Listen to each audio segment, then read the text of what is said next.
नमस्कार. दिल खुलास या कार्यक्रमाच्या या दुसऱ्या भागामध्ये आपलं मनपूर्वक स्वागत.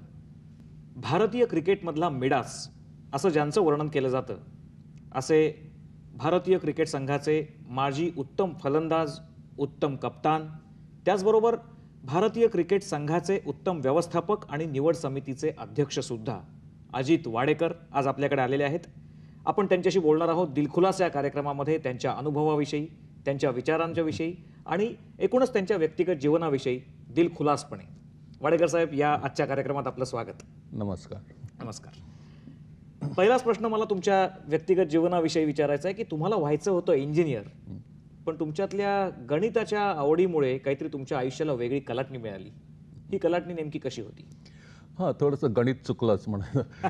शाळेत असताना मी हुशार म्हणून समजला जायचो. शाळेत मी पहिला नंबर वगैरे यायचा आणि शाळेमध्ये मी कधीच क्रिकेट वगैरे कधीच खेळलो नाही. त्यामुळे मला वाटलं की इंजिनियर होईन म्हणून.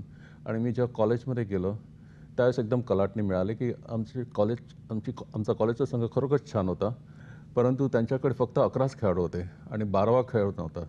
म्हणून पाणी नेण्यासाठी 12वा खेळ जो काम करतो ते काम करण्यासाठी त्या संघातला बाळू गुप्ते जो माझा शेजारी होता त्यांनी मला सांगितलं की अजित, तू 12वा गडी राहा, म्हणून तुला 3 रुपये मिळतील दिवसाला. त्यावेळेस म्हणजे 1957ची गोष्ट ही. त्यावेळेस 3 रुपये म्हणजे फारच होते. म्हटलं ठीक आहे. मग तसा माझा क्रिकेटमध्ये प्रवेश झाला आणि मी नेहमी प्रॅक्टिकल करून जायचो. 12 वाजता वगैरे त्यावेळेस लंच टाईम व्हायचा. लंच टाईमला मी सरळ लंच घ्यायला जायचो, कारण जोपर्यंत 11 खेळाडू होते तोपर्यंत ठीक चाललं होतं. परंतु जेव्हा फायनल आली, सिद्धार्थबरोबर फायनल होती, एल्फिस्टन कॉलेजमध्ये मी खेळत होतो, त्यावेळेस आमचा 11वा खेळाडू किंवा एक फास्ट बॉलर तो आजारी पडला आणि त्याला घरातून बाहेर येता आलं नाही. त्याला ग्राउंडवर पण येऊ शकला नाही तो. आणि म्हणूनच आता राहिला कोण, तर मी राहिलो, म्हणून माझं नाव टाकलं गेलं. परंतु कॅप्टन सगळीकडे बघत हा कुठे गेला अजित वाडेकर, तर मी तिथे प्रॅक्टिकल करत होतो. आणि नेहमीसारखं मी आलो लंचला आणि टेबलावर बसलो खाण्यासाठी. तोपर्यंत इथे आम्ही 10 लोकांनी फील्डिंग केली आणि त्यामुळे सिद्धार्थ कॉलेजने जवळजवळ 200 का 250 रन्स 2 तासात केल्या. तर कुठलाही कर्णधार त्यावेळेस चिडला असणार की हा 11वा खेळाडू आला का नाही म्हणून. तर जेव्हा त्यांनी मला बघितलं लंच घेताना आमच्या कर्णधारांनी, तेव्हा त्यांनी सांगितलं की वा वाडेकर, तुम्ही फक्त जेवायला येता. तर त्या तिथे थोडासा माझा अहंकार जरा दुखावला गेला. त्यावेळेस जरा तरुण होतो, तरुण ब्लड होतं. तर त्यामुळे मग मी चिडून ती प्लेट फेकून दिली आणि त्यांना सांगितलं की कर्णधार साहेब, मी तुम्हाला दाखवून देईन की मी शिवाजी पार्कचा आहे, शिवाजी पार्कला जन्मलो आणि तुमच्यापेक्षा मी जास्त क्रिकेट खेळू शकेन. वाडेकर साहेब, तुम्हाला सगळे तुमचे क्रिकेटचे शौकीन, क्रिकेटचे आज नवोदित येणारे विद्यार्थी आणि त्याचबरोबर गाजलेले खेळाडू सगळेच तुम्हाला आदराने सर म्हणतात. आजच्या मुलाखतीमध्ये मी तुम्हाला याच्यानंतर वाडेकर साहेब म्हणायच्या ऐवजी सर म्हणतो. मला एका प्रश्नाचं उत्तर द्या सर, की 1957 मध्ये तुम्ही क्रिकेटशी संबंध तुमचा आला आणि त्याच्यानंतर तुम्हाला 1966 पर्यंत वाट बघायला लागली प्रथम दर्जाचं मुख्य भारतीय संघातलं आपलं स्थान मिळवण्याकरता.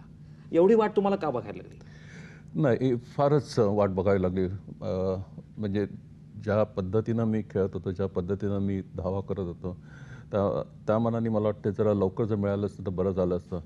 परंतु हे मला मिळाली, संधी मिळाली, ते नशीबच समजायला पाहिजे. कारण असे बरेचसे खेळाडू होते की जे चांगले रन्स करत होते, चांगल्या धावा करत होते, त्यांना अशी परत कधीच संधी नाही मिळाली. त्यावेळेचं क्रिकेट निराळ होतं. त्यावेळेचं क्रिकेट म्हणजे की तरुण खेळाडूंना जास्ती संधी मिळत नव्हती. साधारण जे सिनियर खेळाडू होते, पूर्वीचे खेळाडू होते, त्यांच्यावरच जास्ती भर दिला जायचा आणि त्यामुळेच आमच्या तरुण खेळाडूंना जास्ती वाव मिळायचा नाही टीममध्ये, संघामध्ये येण्यासाठी. आणि दुसरं असं की मी मुंबई संघातून नेहमीच खेळायचो, बॉम्बे टीममधनं खेळायचं आणि आमचे जो 6 का 7 खेळाडू इंडियाच्या, भारताच्या टीममध्ये, संघामध्ये असायचे. आणि त्यामुळे आणखी किती घेणार ते मेजॉरिटी. हां, म्हणजे ह्या 2 गोष्टीमुळे मला चिकार वाट बघावी लागली. पण मला संधी मिळाली, खेळलो आणि नंतर कर्णधार पण झालो. त्याच्याविषयीच मला बोलायचं आहे की आधी तुम्ही तुमच्या खेळाला एक विशिष्ट प्रोग्रेशन आहे, चढती कमान आहे की विद्यापीठ, Ranji trophy, Duleep trophy, Irani trophy, असं सगळं करत करत करत तुम्ही भारतीय संघात स्थान मिळवलं. त्याच्यामागे तुमचे कष्टही निश्चित आहेत. पण मला त्या एका क्षणाविषयी विचारायचं आहे की ज्या वेळेला विजय मर्चंट यांनी आपलं एक कास्टिंग वोट, म्हणजे निर्णायक मत ज्याला आपण म्हणतो, ते मत तुमच्या पारड्यात टाकलं आणि मनसूर अली खान पतोडी सारख्या माणसाचं अक्षरशः एक संस्थान होतं कप्तान म्हणून, त्यावेळेला तुमची निवड कर्णधार म्हणून झाली. त्या क्षणाविषयी काही पुन्हा एकदा आठवणी जाग्या कर. हां, तो क्षण तर काही मी विसरू शकणार नाही. कारण एक तर म्हणजे की मलाच खात्री नव्हती की मी संघात असेन. दुसरं की मला वाटत नव्हतं की मी कधी कर्णधार होईन. मला वाटलं की मारामारी आहे कर्णधार पदासाठी ही फक्त चंदू बोर्डे आणि नवाब पतौडी. नवाब पतौडीनी जवळजवळ 10 वर्ष कारकीर्द कर्णधार म्हणून गाजवली आणि थोडंसं मला वाटते विजय मर्चंटला वाटत होतं की त्याचं कर्णधारपद एवढं नीट तो सांभाळू शकत नाही आहे आणि म्हणून त्याला मला वाटते कदाचित चेंज करायचं होतं. आणि आणि ह्या दोघांमध्येच मला वाटलं की मारामारी आहे आणि त्यावेळेस मी नुकताच फ्लॅट घेतलेला होता नवीन आणि त्या फ्लॅटसाठी कर्टन्स म्हणजे कर्टन्सचं कापड आणण्यासाठी मी आणि माझी बायको आम्ही बाहेर गेलो होतो आणि मला खात्री होती की मी कर्णधार होणार नाही म्हणून. आणि जेव्हा मी आलो कापड घेऊन वगैरे त्यावेळेस बघतो तर बरीचशी लोकं तिथे तुरे वगैरे घेऊन उभे होते. तर मला आश्चर्य वाटलं की कोणाचं लग्न आहे वगैरे. परंतु जेव्हा त्यांनी मला हार घातले वगैरे तेव्हा मला कळलं की मी कर्णधार झालो म्हणून. की प्रतिस्पर्धी संघावर दडपण आणण्याचं तुमचं कौशल्य, त्याचबरोबर एक अतिशय आक्रमक पद्धतीची अशी क्षेत्र व्यूह रचना आणि त्याच्याबरोबरच विविध क्लुप्त्यांच्या साह्याने पण अत्यंत प्रभावी अशा पद्धतीने गुगलीचा किंवा गोलंदाजीचा तुम्ही केलेला वापर हे तुमच्या कारकिर्दीचं वैशिष्ट्य मानलं जातं. त्या काळामध्ये चंद्रासारखा गोलंदाज तुमच्याबरोबर होता, वेंकी होता. बरोबर. तर या तुमच्या कप्तानपदाच्या यशामध्ये गोलंदाजीचा आणि त्या काळच्या गोलंदाजांचा कितपत वाटा होता? नक्कीच फार मोठा वाटा होता. हे जे 4 खेळाडू म्हणजे जे स्पिनर्स होते माझ्याकडे ते खरोखरच चांगले होते, नावाजलेले असे त्यावेळच्या काळचे. बिशन सिंग बेदी, व्यंकटराघवन, प्रसन्ना आणि चंद्रशेखर. आणि आमची सगळी मदार ह्या 4 स्पिनर्सवरच होती आणि खरोखरच चांगले खेळाडू होते, चांगले स्पिनर्स होते, चांगले बॉलर्स होते. आणि यांचा प्रत्येकांचा वापर करून घेताना एक तर प्रतिस्पर्धी संघाची शक्ती किती आहे त्यांच्याकडे म्हणजे आपण जे ॲनालिसिस करतो ते की त्यांची बॅटिंग किती आहे, त्यांची स्ट्रेंथ किती आहे हे बघा. प्रत्येक गोलंदाजाला आपण फार श्रेष्ठ गोलंदाजी करतोय असंच वाटत असतं आणि विशेषतः गुगली गोलंदाजी करणाऱ्या गोलंदाजाला आपली ताकदही माहिती असते. अशा वेळा तुम्ही त्यांना कंट्रोल कसं करायचात आणि तुमचं वैशिष्ट्य म्हणजे तुम्ही अनपेक्षित आणि अनकलनीय पद्धतीने बॉलिंगमध्ये चेंजेस करायचात की जे पुढच्या प्रतिस्पर्धी संघाला नामोहरम करून टाकायचे आणि कल्पनाच करू द्यायची नाहीत. तर ते नेमकं तुम्ही काय करायचं? हे असं अनपेक्षित असं म्हणता येत नाही की कारण आता जसं मी चंद्रशेखरला बदललं, चेंज केलं होतं एकदा इंग्लंडला मी जेव्हा जिंकलो ओव्हरला पहिल्या प्रथम. तर त्यावेळेस चंद्रशेखरला मी बघितलं की जो खेळाडू होता बॅटिंग करायला आला होता डेरिक अंडरवूड, तो बरोबर खेळत होता. एक का 2 ओव्हर्स आणि त्यावेळेस आमच्याकडे वेळ कमी होता, आम्हाला विकेट्स काढायच्या होत्या. तर म्हणून मी तेवढ्यासाठी बेदीला आणला एका ओव्हरसाठी आणि त्यांनी त्याची अंडरवूडची विकेट काढली. आणि जेव्हा बेदी दुसरी ओव्हर टाकायला आला तेव्हा लेफ्ट हँड बॅट्समन आला आणि तो बेदीला बरोबर खेळत होता म्हणून मी लगेच चंद्रशेखरला आणलं. तर हे सांगायचं कारण की माझ्याकडे वेळ कमी वेस्ट होता. इंडिजमध्ये सुद्धा तुम्ही सलीम दुराणीच्या हातामध्ये असाच एका क्षणाला बॉल दिलेला होता आणि त्यांनी संपूर्ण चित्र बदलून टाकलेलं होतं. आणि मग ह्यावेळेस त्या बॉलर्स आपण रफ म्हणतो, ज्या बॉलिंग केल्यानंतर बॉल टाकल्यानंतर त्यांचा जो पाय पडतो त्या तिथे रफ तयार होते. तर हा रफ जरा बाहेर होता आणि त्यावेळेस मी बघितलं की हे जे लेफ्ट हँडर्स आले आता क्लाइव्ह लाईट आणि गॅरी सोबत, तर ह्या रफचा फायदा कदाचित जो बॉल जोरात मारतो लेफ्ट आर्म स्पिनर त्याला उपयोगी पडेल. कारण जो बिशन सिंग बेदी जनरली फ्लाईट करतो तर त्याच्याऐवजी म्हणून म्हटलं सलीमला आणूया आणि जर त्या रफचा जर फायदा करून घेताल. आणि नेमकं त्यांनी त्या रफमध्ये टाकलं आणि त्या 2 विकेट्स त्या मिळाल्या आणि संबंध याला कलाटणी मिळाली. मला तुमच्या आयुष्यातल्या तुम्ही काढलेल्या शतकांविषयी बोलायचंय. या शतकांनी तुम्हाला बऱ्याच वेळेला म्हणजे नेहमीच हुलकावणी दिलेली दिसते. एक सोडून तुमची वेलिंग्टनची मॅच ज्यात तुम्ही 143 धावा काढल्यात. तर हे तुम्हाला ही हुलकावणी का बरं मिळत असावी? तुमच्या चुकांमुळे का तुमच्या ओव्हर कॉन्फिडन्समुळे का तिथल्या काही परिस्थितीजन्य गोष्टींमुळे? जास्ती करून परिस्थितीजन्य की संघाला किती रन्स पाहिजेत. उगीच जास्ती रन्स करण्यात अर्थ नसतो की आपल्या बॉलर्सना पण वेळ मिळाला पाहिजे विकेट्स घ्यायला. आणि त्या दृष्टीनं मी साधारण नेहमी कॅल्क्युलेशन करत असतो. आता न्यूझीलंडला जे 100 झाल्या त्यावेळेस आमचं विकेट खराब होती, बॉल म्हणजे वाटेल तसे यायचे, उंच उछळी मारत यायचे आणि त्यामुळे मला तिथं राहणंच आवश्यक होतं. बाकी दुसऱ्या बाजूने विकेट्स पडत होत्या. पण आमचा जो 227 का काहीतरी स्कोअर झाला त्याच्यामध्ये माझ्याच 143 रन्स होत्या. शेवटी मी आऊट झालो. तर त्यामुळे संघासाठी खेळाचं असं वाटतं की जेव्हा संघाला जेवढ्या रन्स पाहिजेत तेवढ्याच देणं आवश्यक आहे. तर जास्ती करून हे परिस्थितीजन्यच आहे. परंतु काय वेळेस 90मध्ये आल्यानंतर थोडंसं मला घाबरायला व्हायचं आणि कदाचित त्याच्यामुळे पण कदाचित माझी विकेट पण जात असेल. सुनील गावस्कर युगाचा प्रारंभ तुमच्या कारकिर्दीमध्येच झाला. तर त्यावेळच्या परिस्थितीविषयी आणि सुनील गावस्करच्या आगमनाविषयी काय सांगाल? सुनीलला मी टेस्टमध्ये येण्याच्या अगोदर इथे शिवाजी पार्कला बघितलेला आहे, दादर युनियनला खेळताना बघितलेला आहे आणि तेव्हा वाटायचं की हा जो लहान खेळाडू आहे, छोटासा खेळाडू, हा नक्कीच पुढे येईल आणि त्याच्यावर माझा पूर्ण विश्वास होता. इव्हन जेव्हा सिलेक्शन झालं त्याच वेळेस मी विजय मर्चंटला पण त्याच्या अगोदरच जाऊन सांगितलं की हा खेळाडू मला पाहिजे. तर विजय मर्चंट म्हणलं का, तो लहान आहे अजून, त्याला छोटासा आहे, त्याला अजून थोडासा अनुभव मिळून दे. पण मी म्हटलं की आपण जर त्याची जर वाट बघत बसलो तर आम्ही कदाचित वेस्ट इंडिजमध्ये जिंकू शकणार नाही, कदाचित आम्ही इंग्लंडमध्ये पण जिंकू शकणार नाही. तर म्हणून माझ्यावर विश्वास ठेवा आणि ह्याला सिलेक्ट करा म्हणून. आणि त्यांनी माझं ऐकलं आणि त्याला सिलेक्ट केलं. आणि सुनील गावस्करनी नंतर जे रेकॉर्ड्स केले ते तर सगळ्यांना माहीतच आहेत. तुमच्या क्रिकेटची कारकीर्द तसं म्हटलं तर फार मोठी मानता येत नाही, छोटीशी कारकीर्द होती काळाच्या दृष्टीने. पण त्यातला सगळ्यात ग्लोरियस तुमच्या लक्षात राहणारा क्षण असा कुठला जर विचारला तर तुम्ही कुठला सांगाल?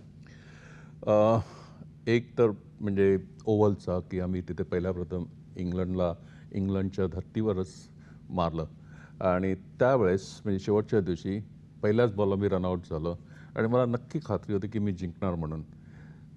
आणि मी मग सगळ्यांना इन्स्ट्रक्शन दिला की विश्वनाथला सांगितलं की तिथे राहा वगैरे, सोलकरला सांगितलं तू जर मारता आलं तर मार वगैरे, स्ट्रोक कर, आणि फारुख इंजिनला पण सांगितलं तू नॅचरल खेळ आणि आपण जिंकणार हे नक्की. म्हटलं मी जरा झोपतो म्हणून आणि मी झोपलो, धाराडू झोपलो आणि आम्ही जेव्हा जिंकलो, अबिद अलीनी जेव्हा चौकार मारला जिंकण्यासाठी, त्यावेळेस त्यांचा मॅनेजर केन बॅरिंग्टन आला माझ्याकडे. तर हाच एक चांगला एक क्षण असा. तुमच्या या अविस्मरणीय प्रसंगानंतर तुमच्या आयुष्यातल्या पुढच्याही काही घटनांबद्दल आपण बोलणार आहोत.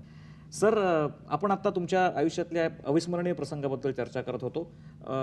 एखादा कसलेला नट ज्याप्रमाणे रंगभूमीवरून योग्य वेळेला आणि योग्य ठरलेल्या ठिकाणीच एक्झिट घेतो, त्याप्रमाणे तुम्हाला क्रिकेटच्या तुमच्या आयुष्यातून निवृत्ती पत्करावी लागली. या निवृत्तीमागचं कारण काय होतं? कारण त्यावेळेला अशी कुठली निवड तर झालेली नव्हती, पण फक्त यश अपयश याचे हेलकावे चालू होते. नेमकं काय घडलं होतं की तुम्ही निवृत्ती घेतलीत? ह्याचं कारण की एक विजय मर्चंट जेव्हा बोलायचे नेहमी कधी भाषण देताना वगैरे, तर ते नेहमी सांगायचे की प्रत्येक खेळाडूंनी बाहेर जायला पाहिजे की जेव्हा लोक विचारतील वाय म्हणून, वाय नॉट बोलण्याऐवजी वाय म्हटलेलं बेटर. तर ते माझ्या मनात एक ठसून राहिलं होतं.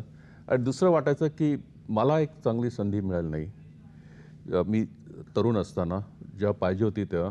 तर जे तरुण खेळाडू असतात त्यांना आपण का संधी देऊ नये.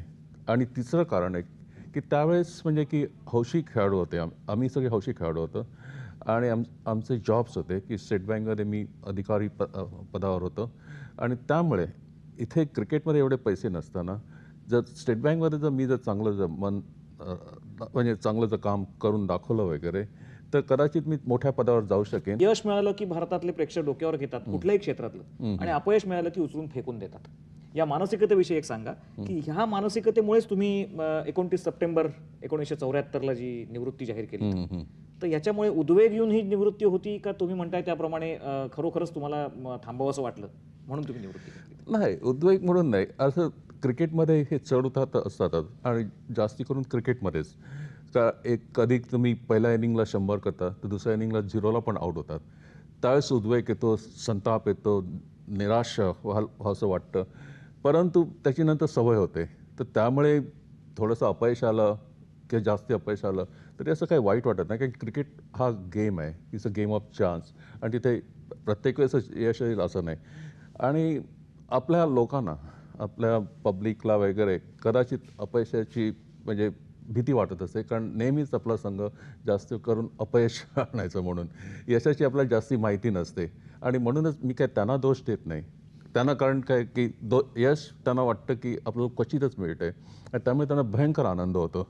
निवृत्तीनंतर सुमारे 20 वर्षाच्या काळानंतर पुन्हा एकदा तुम्ही क्रिकेटशी थेट संपर्कामध्ये आलात, आंतरराष्ट्रीय दर्जाच्या प्रथम दर्जाच्या क्रिकेटशी, आणि ते म्हणजे भारतीय संघाचे व्यवस्थापक म्हणून. या मधल्या काळातही तुम्ही मुंबई क्रिकेट असोसिएशनमध्ये काम करत होतात, क्रिकेटशी संबंध तुटलेला नव्हता. पण ही व्यवस्थापक पदाची जबाबदारी तुम्ही नेमके काय मुद्दे डोळ्यासमोर ठेवून पार पाडलीत?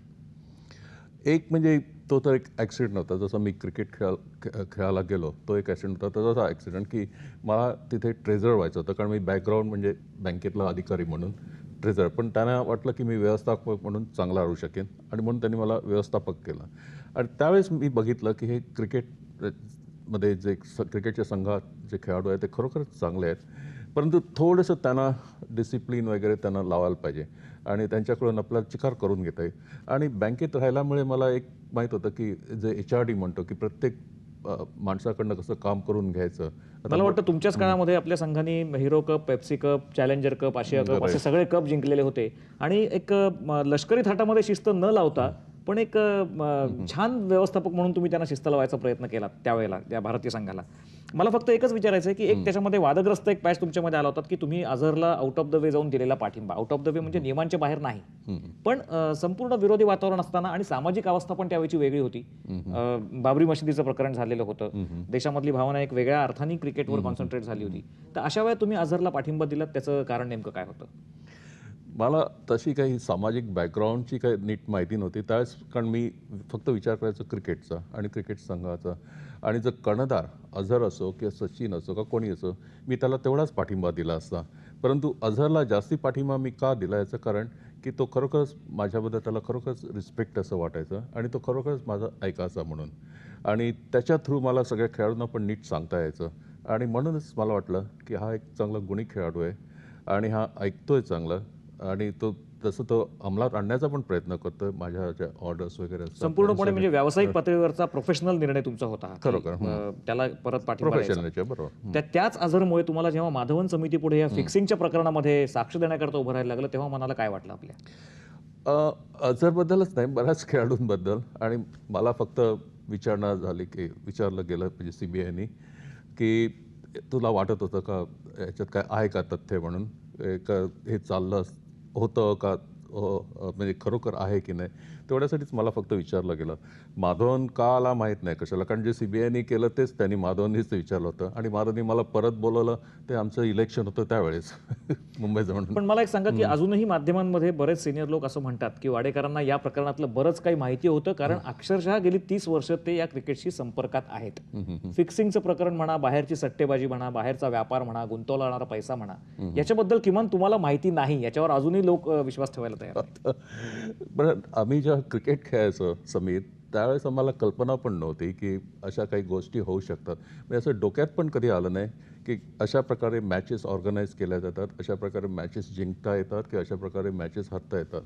आणि दुसरी गोष्ट मला नेहमीच वाटायचं की हा दोन खेळाडूंचं काम नाही आहे, हे 11 खेळाडूंचं काम आहे. आणि त्याबरोबर आपल्या विरुद्ध जे खेळतात जो संघ, त्यांनी पण त्याचा हातभार लावायला पाहिजे. जर ही मॅच जर फिक्सिंग करायची असेल तर एखाद्याने बॉलिंग करायचं तर बॉल बरोबर पडला पाहिजे, नंतर त्या दुसऱ्या बॅट्समननी पण बरोबर झेल दिला पाहिजे आणि तिसरं की तो झेल बरोबर पकडला पाहिजे. तुम्ही तर याच्यात म्हणजे तुम्ही व्यवस्थापक असताना नेमकं काय वातावरण होतं या बाबतीत असं तुम्हाला वाटतं? मला तरी वाटतं की आम्ही नेहमीच जिद्दीने खेळायचो आणि आम्ही नेहमीच जिंकण्यासाठी खेळायचो. फिक्सिंगचा प्रकार कुठे कधीच असं कधीच वाटलं नाही किंवा कुठल्याही खेळाडूविषयी असं वाटलं नाही? कधीच असं कधी संशय पण मला आला नाही.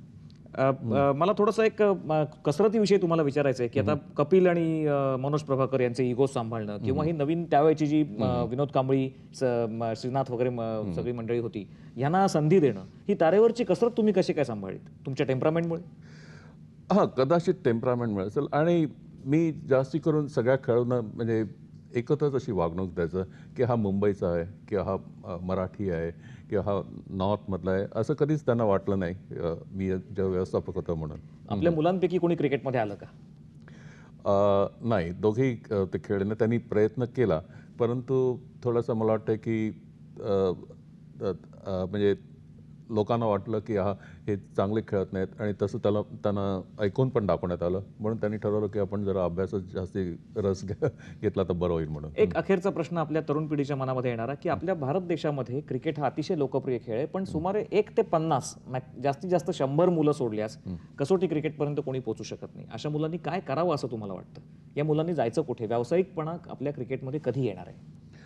व्यावसायिकपणा तर आहेच तसं पाहिलं तर. आता म्हणजे आमच्या वेळेस जेवढे कमी पैसे मिळायचे आता ह्यावेळेस पैसे पण मिळतात. रणजी ट्रॉफी आणि एक तर म्हणजे संघ फक्त 11 जणांचा असतो, फार तर आणखी 4-5 जणं सबस्टिट्यूट किंवा रिझर्व्समध्ये राहू शकतात. तर एवढी मोठी आपली पॉप्युलेशन आहे, तर त्याच्यामधून फक्त 11 जण शोधून काढायचं म्हणजे कठीणच काम आहे. पण दुसऱ्या जे खेळाडू आहेत ज्यांना संधी नाही मिळत त्यांनी खेळत राहायला पाहिजे. कधी ना कधीतरी हे 11 खेळाडूंपैकी कोण ना कोणतरी चेंज होणारच, कधीतरी चेंज होणारच.